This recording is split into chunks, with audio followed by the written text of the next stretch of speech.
2025년 9월 북한은 또다시 세계의 이목을 집중시키고 있습니다. 김정은 위원장이 오는 9차 당대회에서 핵무기와 재래식 무력을 동시에 강화하겠다는 정책을 발표할 것으로 알려졌습니다.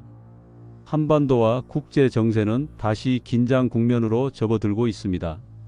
북한의 핵 개발은 이미 수십 년간 지속되어 왔습니다. 김일성부터 김정은까지 3대에 걸쳐 북한 지도부가 일관되게 추진해온 것은 체제 생존을 위한 군사력 강화였습니다. 국제사회의 제재에도 불구하고 북한은 핵무기를 국가 생존의 보장이라고 규정하며 지속적인 미사일 시험 발사와 전력 강화를 이어가고 있습니다. 이번에 주목해야 할 점은 핵무기뿐 아니라 재래식 무력까지 강화하겠다는 의지입니다. 이는 북한이 단순히 핵 억지력을 넘어 전면적인 군사력 현대화에 나서겠다는 의미로 해석됩니다. 북한의 이러한 군사력 강화는 두 가지 측면에서 이해할 수 있습니다. 첫째는 외부 위협에 대한 대응이고, 둘째는 내부적으로는 정권의 정통성과 결속력을 강화하려는 목적입니다. 이번 발표는 9월 15일부터 시작되는 한미일 연합군사훈련을 앞두고 나온 것입니다. 김여정 노동당 부부장은 부정적인 결과를 초래할 것이라며 강력한 경고 메시지를 던졌습니다. 북한이 추진하는 군사력 강화는 크게 두 축으로 나뉩니다. 첫 번째는 핵무기 능력의 고도화입니다. 북한은 핵탄두 소형화, 장거리 미사일 능력 향상에 집중하고 있습니다. 특히 미국 본토까지 타격할 수 있는 대륙간탄도미사일 기술의 완성도를 높이고 있는 것으로 분석됩니다. 두 번째는 재래식 무기의 대대적 개량입니다. 장사정포, 전차, 잠수함 등 기존 무기 체계의 성능을 대폭 향상시키고 있습니다.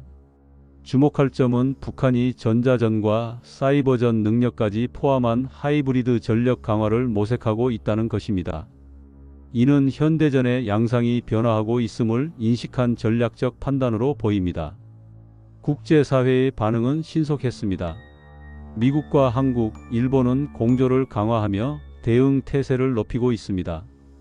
미국은 한반도 지역의 전략 자산 순환 배치를 늘리고 한국과 일본과의 정보 공유 체계를 더욱 긴밀하게 운영하고 있습니다. 특히 미사일 방어 체계의 연동성을 강화하는 데 집중하고 있습니다.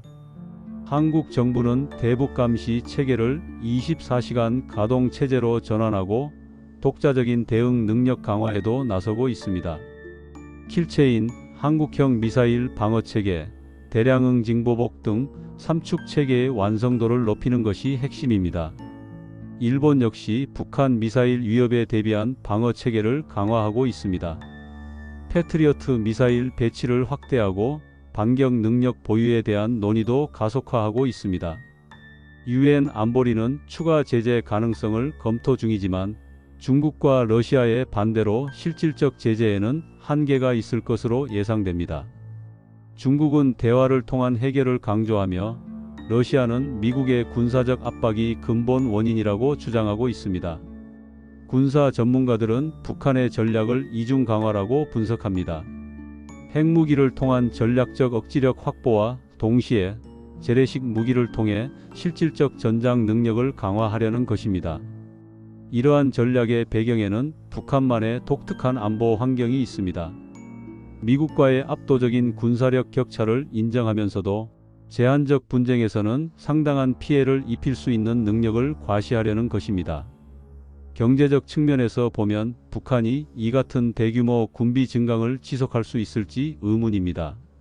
이미 GDP의 상당 부분을 국방비에 투입하고 있는 상황에서 추가적인 군사력 강화는 경제에 더 큰 부담을 가할 수밖에 없습니다. 북한 내부적으로는 군사력 강화 발표가 주민 결속과 정권 정당성 확보에 활용될 가능성이 큽니다. 외부 위협을 강조하며 내부 단속을 강화하는 것은 북한이 자주 사용하는 통치 수법이기 때문입니다. 만약 이 계획이 현실화된다면 한반도의 군사적 긴장은 더욱 고조될 수밖에 없습니다. 이는 동북아시아 전체의 안보 환경에도 심각한 영향을 미칠 것입니다. 북한이 핵과 재래식 무력 강화를 동시에 추진한다면 동북아시아 전체의 안보 환경이 크게 변화할 것입니다. 한미일 군사 공조는 더욱 강화될 것이고 이에 맞선 북한의 군사적 도발도 이어질 가능성이 큽니다. 결국 새로운 형태의 군비 경쟁이 시작될 수 있습니다. 이러한 상황에서 중국과 러시아의 역할이 더욱 중요해집니다. 북한에 대한 이들의 영향력이 한반도 긴장 완화의 열쇠가 될 수 있기 때문입니다. 하지만 궁극적으로 중요한 것은 이러한 군비 경쟁이 한반도 주민들, 특히 북한 주민들의 삶에 미치는 영향입니다. 군사력 강화에 투입되는 막대한 자원은 주민들의 복지와 경제 발전 기회를 제약하는 요인이 됩니다. 북한의 선택은 결국 두 갈래 길 앞에 서 있습니다. 군사력 강화를 통한 단기적 체제 안정을 택할 것인가, 아니면 개혁과 개방을 통한 장기적 발전을 추구할 것인가의 문제입니다. 다시 고조되는 한반도의 긴장. 북한의 선택은 어디로 향할까요? 분단된 한반도에서 70년 넘게 지속된 대치 상황 속에서도 평화를 향한 염원은 계속되고 있습니다. 2025년 가을 김정은의 선택이 한반도의 미래를 결정짓는 중요한 분기점이 될 것입니다. 우리는 어떤 미래를 준비해야 할까요?